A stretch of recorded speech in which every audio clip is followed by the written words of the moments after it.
To cinema update. இதுல இன்னைக்கு நம்ம துல்கர் சல்மானுடைய காந்தா படம். இந்த படம் எப்படி இருக்கு அப்படிங்கிறத மட்டும் தான் நான் உங்களுக்கு சொல்ல போறேன். அதாவது இந்த படத்தை ஏன் பார்க்கணும் அப்படின்னா, கிட்டத்தட்ட ரொம்ப வருஷத்துக்கு அப்புறமேட்டுக்கு ஒரு வித்தியாசமான கான்செப்டோட ஒரு படம் வந்து உள்ள வருது. அதுவும் வந்து இதுக்கு முன்னாடி பாஸ்ட்ல நடந்த ஒரு கதையை எடுத்துட்டு வந்து நம்ம கையில குடுக்குறாங்க அப்படின்னும்போது, கண்டிப்பா நம்ம பார்க்கணும்னு தோணும். எனக்கு தெரிஞ்சு இதுக்கு முன்னாடி வந்து காவிய தலைவன் அப்படிங்கிற ஒரு படத்தை வந்து கொண்டு வந்திருந்தாங்க. அதுக்கப்புறம் இந்த படத்தோடைய முயற்சி. சரி, இந்த படத்தோடைய ஒன்லைன் என்ன அப்படின்னு பார்த்தீங்கன்னா, தமிழ்நாட்டுடைய ஃபர்ஸ்ட் சூப்பர் ஸ்டார் அப்பேற்பட்ட பாகவதருடைய அந்த கதையை வந்து கொண்டு வராங்க. அதாவது அவருடைய ஒரிஜினல் ஸ்டோரியா அப்படின்னு கேட்டிங்கன்னா, கண்டிப்பா கிடையாது.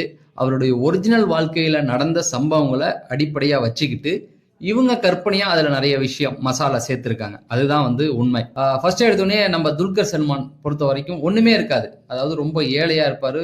வழக்கமா நம்ம ஹீரோக்கெல்லாம் சொல்லுவாங்கல்ல, இப்ப எம்ஜிஆர்லாம் இருப்பாரு, சாப்பாட்டுக்கே கஷ்டப்பட்டு வந்தாருன்ற அதே ஒன்லைன் தான். கஷ்டப்பட்டு வராரு, அப்படியே கொஞ்சம் கொஞ்சமா வராரு. இப்ப ஒரு கட்டத்துல வந்து பெரிய சூப்பர் ஸ்டாராவே ஆயிடுறாரு. இந்த சூழல்ல இவரை வந்து இண்டஸ்ட்ரிக்குள்ள வளர்த்து விட்ட ஒரு டைரக்டர் இருக்காரு, சமுத்திரகனி. சாந்தா அப்படின்ற ஒரு படம் வந்து தொடங்குறாங்க. அது பிரச்சனையால நிறுத்தது. அதுக்கப்புறமேட்டுக்கு ஸ்டார்ட் பண்றாங்க. அந்த ஸ்டார்ட் பண்ண படம் வந்து என்ன ஆகுது அப்படின்னா, அந்த நேரத்துல துல்கர் சல்மான் வந்து சூப்பர் ஸ்டார் ஆயிடுறாரு. படம் நின்னப்ப வந்து அவர் ஒரு நார்மல் ஹீரோனா இப்ப பெரிய ஆள் ஆயிட்டாரு.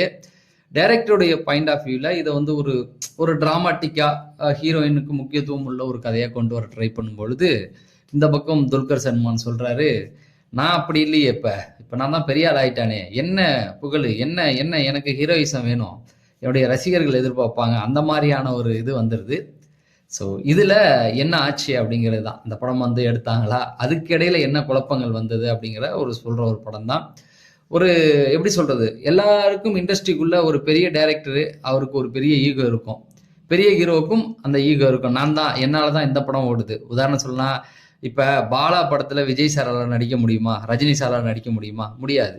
ஏன்னா ஒரு பெரிய கிளாஷ் வந்துடும் இல்லையா? அதை தான் அடிப்படையா எடுத்துக்கிட்டாங்க. இது வந்து உண்மையா நடந்த கதையில கற்பனைகள் சேர்த்து இதை கொண்டு வந்திருக்காங்க. என்னை பொறுத்த வரைக்கும் ஒரு நீட்டா இந்த கதையை கொண்டு வந்திருக்காங்க.